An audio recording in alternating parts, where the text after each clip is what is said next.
Meus queridos irmãos, a graça e a paz do nosso Senhor e Salvador Jesus Cristo. Estou aqui para mais um vídeo para o meu, para o teu, para o nosso canal Teologando e Capacitando. E no vídeo de hoje eu quero trazer o review deste livraço Desconstruindo o Calvinismo, uma análise bíblica e uma refutação de Hudson Smalley, um livraço para você que é arminiano e quer aprender sobre os pontos calvinistas. Só que antes de nós entrarmos no review, no conteúdo do vídeo, eu quero fazer o convite, você que não é inscrito no nosso canal, se inscreva, faça parte dessa comunidade apaixonados pela palavra de Deus, o nosso canal Teologando e Capacitando. Também não esqueça de ativar o sino das notificações para você ficar informado toda vez que eu subir um vídeo novo para o canal. Não esqueça de deixar o seu like, pois o like ajuda muito o YouTube a engajar o canal com mais pessoas. E também compartilhe os nossos vídeos em suas mídias sociais, WhatsApp, Facebook e Instagram. Fazendo assim, você ajuda o irmão em sua caminhada cristã e também ajuda o canal a crescer. Querido, comece a adquirir os seus materiais teológicos pelo nosso link de afiliado da Shopee. Comprando pelo nosso link, você não paga nada mais por isso e a compra é 100% garantida. Então, adquira o seu material pelo nosso link, que vai estar logo abaixo na descrição do vídeo, e abençoe o canal, ajude o canal nessa crescente. Então, vamos para o review deste livro, Desconstruindo o Calvinismo. Então, meus queridos irmãos, aqui está o seu livro Desconstruindo o Calvinismo, uma análise bíblica, uma refutação de Hudson Smalley, um livro fantástico, teológico, tá bom? Antes de nós entrarmos no conteúdo que está no livro, quero lhe dizer, se você ainda não adquiriu materiais teológicos ou está adquirindo, começa a comprar pelo nosso link de afiliado da Shopee, que está na descrição do vídeo logo abaixo. Compre pelo nosso link e fazendo assim você estará ajudando o canal a se retroalimentar. Pessoas já estão comprando, alguns irmãos já estão adquirindo materiais teológicos, não só materiais teológicos, entre outros produtos, está abençoando o canal. Então, compre pelo nosso link e ajude o canal nessa crescente. Então, aqui se conta o livro Desconstruindo o Calvinismo. Aqui nós temos aqui a lombada do livro, ó, interessante, ó, muito bom. Aqui nós vamos ter a contracapa, tá bom? Se você quiser estar lendo aí a contracapa, vou estar deixando aqui o zoom. Ó, muito interessante, tá bom? Você pode estar aí lendo a contracapa. E aqui nós vamos ter quem foi Hudson Smalley. Ele é advogado e teólogo cristão que vive em Houston, Texas, com sua esposa e seus filhos. E 6 filhos. Ele é pós-graduado em matemática avançada, direito e teologia bíblica. Para contatá-lo, acesse aqui o site, um livro da editora Reflexão, um livro que é fantástico, tem aproximadamente, deixa eu ver aqui, 462 páginas. A editora Reflexão está aí, parabéns. Aqui uma foto do autor, do Hudson Smalley. Aqui a orelha, que é um livro de brochura com orelha. No caso, capa móvel, vai dizer, nos últimos anos o calvinismo voltou a ganhar popularidade, encontrando especial apoio em muitos seminários e faculdades bíblicas. O que significa que quando seus alunos entram no ministério, o calvinismo entra nas igrejas. Ouvir pregações no rádio e interagir com outros teólogos e pregadores da palavra de Deus, sou frequentemente confrontado com fortes visões calvinistas. Para muitos, seus princípios são axiomáticos e não proposicionais. De fato, nenhum verso das Escrituras estabelece sequer um dos 5 principais fundamentais, um dos 5 princípios fundamentais do calvinismo. Qualquer um que tenha investigado um pouco sobre o calvinismo sabe que seus seguidores apresentam uma longa lista de textos prova para os princípios calvinistas que defende. Quando no dia de julgamento as partes interessadas em uma ação judicial apresentam sua defesa perante o júri, os jurados estariam cometendo um erro ao pressupor que uma das partes teria razão apenas porque trouxe uma pilha de documento ou uma fila de testemunho para o tribunal. Para determinar se o requerente atende ao ônus mais provável. O júri deve examinar cada peça de evidência e considerá-la cumulativamente, tudo levando em conta o contexto em que a disputa ocorreu. Para nós, significa avaliar a evidência bíblica apresentada um verso de cada vez. Então, ele faz um paralelo, uma analogia como se tivesse num tribunal de júri o calvinismo para ser analisado se as provas ou o texto bíblico prova é coerente com a palavra de Deus. Então, que nós temos aqui também falando sobre outro parte negócio do júri, os métodos tribunais de hoje nos fornecem uma analogia útil para o processo que seguiremos neste livro, a fim de analisar, avaliar e finalmente refutar o calvinismo. Independentemente de seu posicionamento sobre o calvinismo, existe uma abordagem racional e bem definida para testar os 5 princípios fundamentais dessa doutrina a partir das evidências, capítulos e versos das Escrituras. Isso vale para qualquer proposição da verdade da Bíblia. Aprendendo no livro de Atos que, mesmo quando o apóstolo Paulo pregava, o nobre povo de Beré examinava cada dia nas Escrituras se essas coisas, o que Paulo dizia, eram assim, Atos 17:11. O objetivo central deste livro é examinar o calvinismo diante das evidências e ver se essas coisas são assim, ou se sustentam. Então, querido, aqui nós temos a capa brochura, a folha de rosto aqui, desconstruindo o calvinismo, folha de proteção, outra folha de proteção de rosto, uma ficha catalográfica, primeira edição de 2021, um livro bem recente, tá bom? Bem recente. Os livros de Ruth Smiley, o sumário, aqui ó, nós temos que é o livro de Ruth Smiley, o Calvinismo no Banco dos Réus, observando o quatro todo, os decretos de Deus, depravação total, eleição incondicional, expiação limitada, graça irresistível, perseverando o santo. Então aqui é os 5 pontos do calvinismo, a tulipe. Jesus e o calvinismo, a chave para aprender, ouvir e falar, considerações sobre a salvação da alma, índice de referência bíblica sobre o autor. Então, aqui nós entramos no capítulo de número 1, o calvinismo no Banco dos Réus, ele vai trabalhar o método que ele está explicando aqui na orelha, tá bom? Muito interessante. Ó, ele vai trazer aqui, ó, onde eu estou estudando, estou lendo o livro, ó. Nos últimos anos, o calvinismo voltou a ganhar popularidade, encontrando espaço, apoio em muitos seminários, faculdade bíblica, significa que quando seus alunos entram no ministério, o calvinismo entra nas igrejas. Aí ele vai dizer aqui, ó, meu objetivo é demonstrar que o calvinismo não pode ser estabelecido a partir de evidências bíblicas e não apenas ir, de fato, nenhum verso das escrituras estabelece sequer um dos 5 princípios fundamentais do calvinismo. Então, ele vai refutar ferrenhamente o calvinismo como se estivesse no banco do réu, você vai entender o porquê. Então, querido, muito interessante esse livro. Ó, após ser exposto a algumas interpretações alternativas dos principais versos utilizados pelo calvinismo, me propus o desafio de tentar formular os melhores argumentos possíveis para uma posição não calvinista sobre alguma dessas passagens. Esta tarefa deveria ter aprimorado meus próprios argumentos a favor do calvinismo. No entanto, a cada verso-chave individualmente, essa busca me revelou o verdadeiro calvinismo. Então, você pode ver que ele bate bem forte no calvinismo, você vai ver por quê.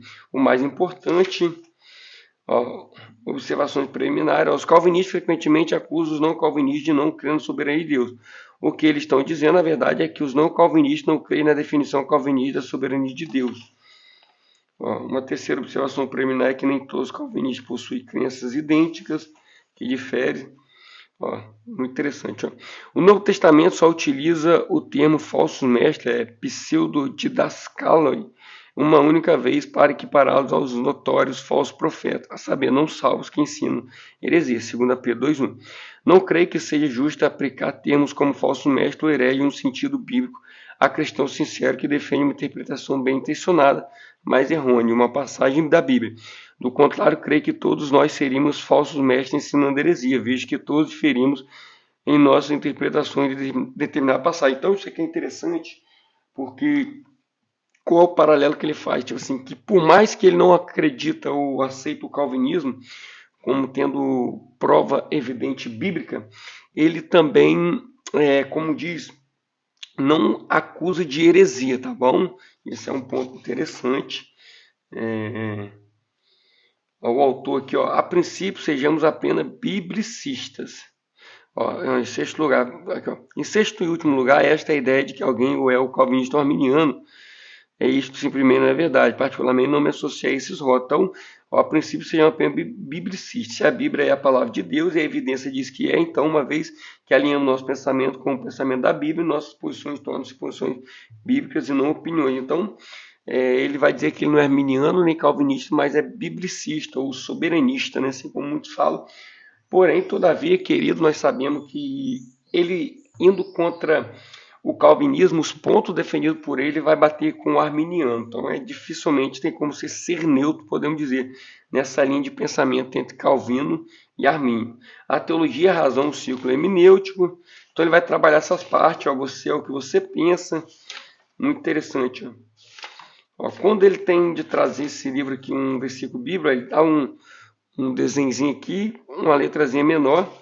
Muito interessante. Uma folha, querido, meio creme, uma folha meio creme, amarelada, uma letra fonte muito boa, espaços para anotação, como eu gosto.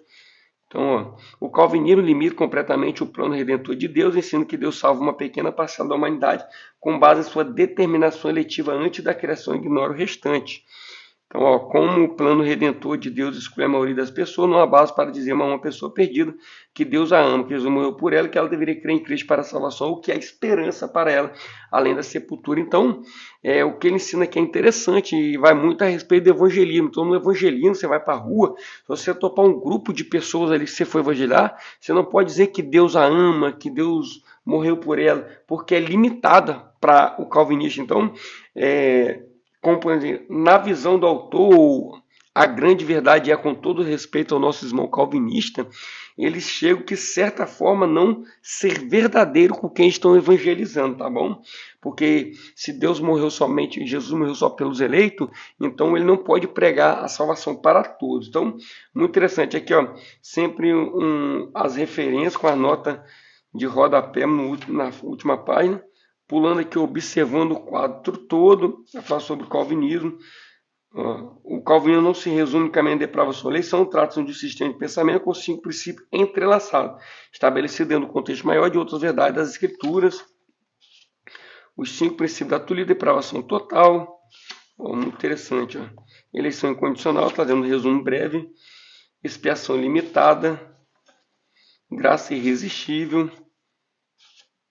Interessante. Perseverança dos santos. Os decretos eternos de Deus, um alerta antes de prosseguirmos. Marque as notazinhas.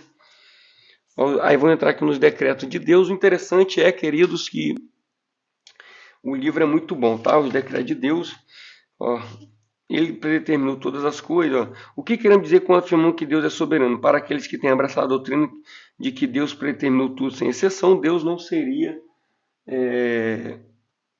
soberano se não houver deixado de fora um único evento de seu decreto de todas as coisas.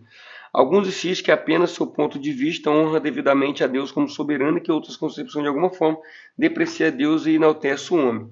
Eu diria que podemos rejeitar a visão que Deus decretou todas as coisas como não bíblica, enquanto mantemos que Deus é soberano. Nosso objetivo deve ser determinar se a doutrina de que Deus decretou todas as coisas é bíblica, ou se é explicitamente ensinada pelas escrituras, ou se ao menos é inferida a partir do que a Bíblia diz. Então, como os teólogos reformados definem o decreto, Luiz Berkoff, Dabney, Robert Cooper, Roger Gruden, Erickson.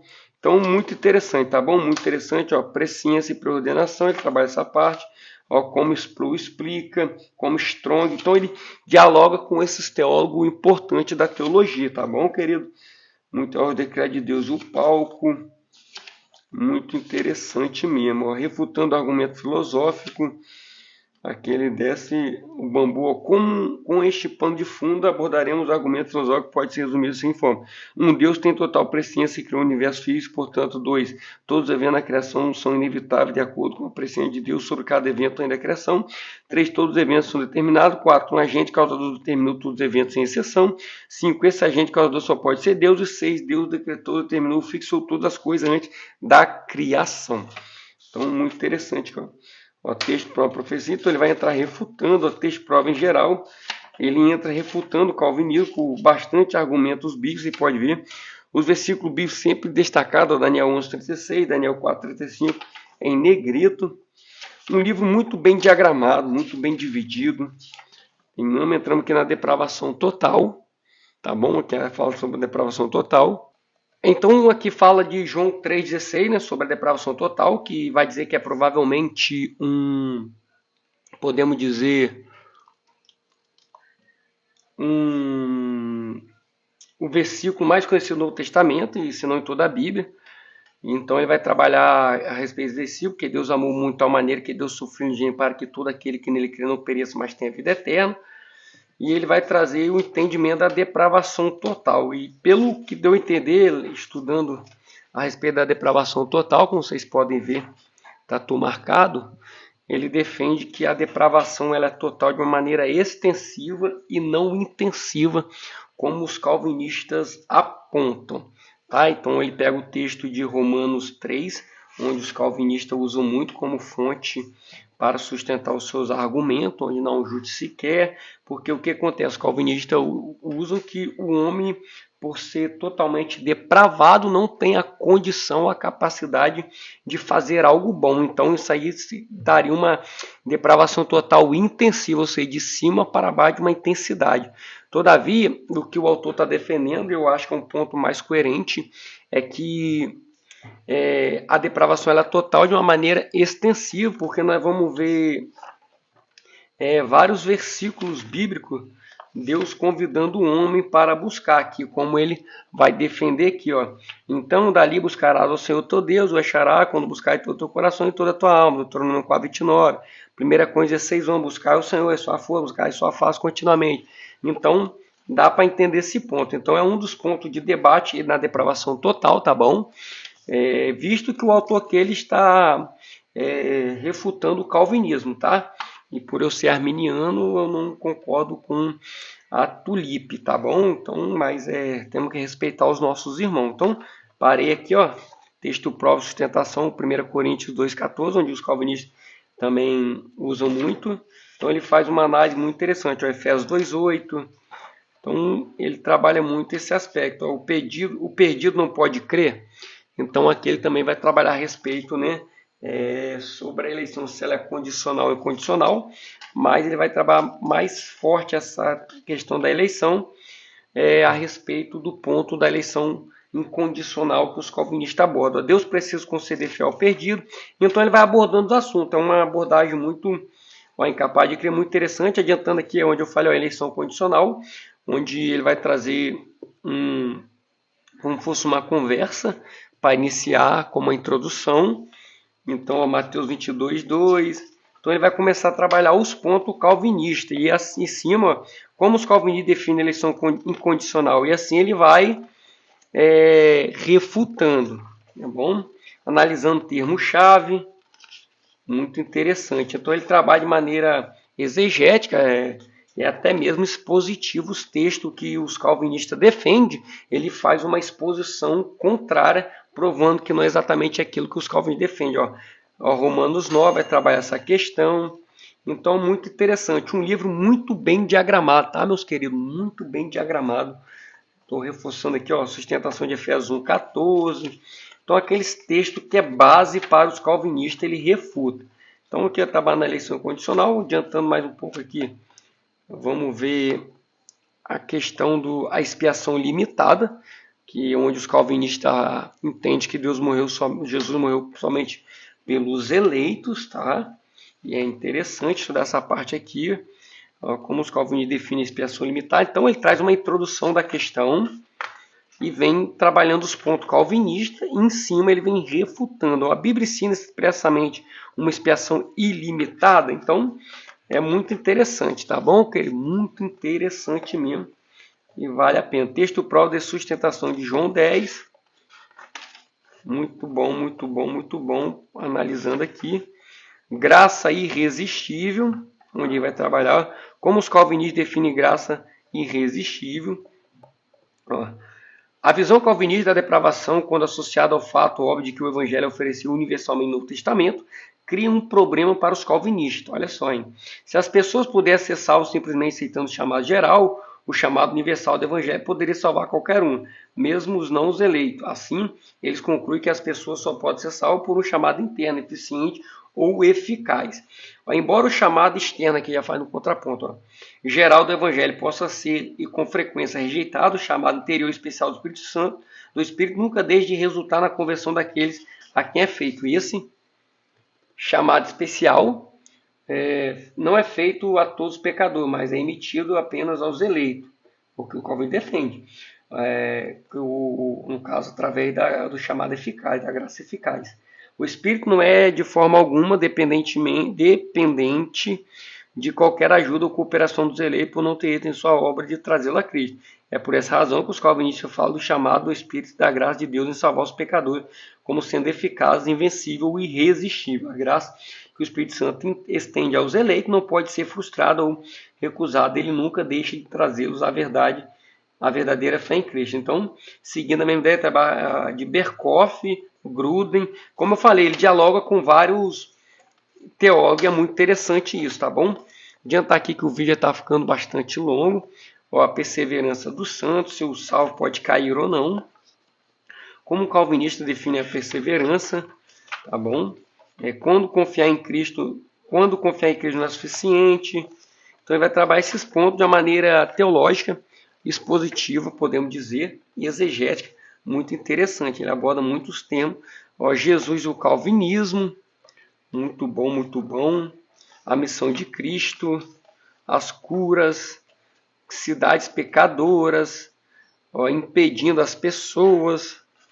Então ele vai trabalhar a questão, ó, crendo em suas obras, parábolas. Muito bom, tá?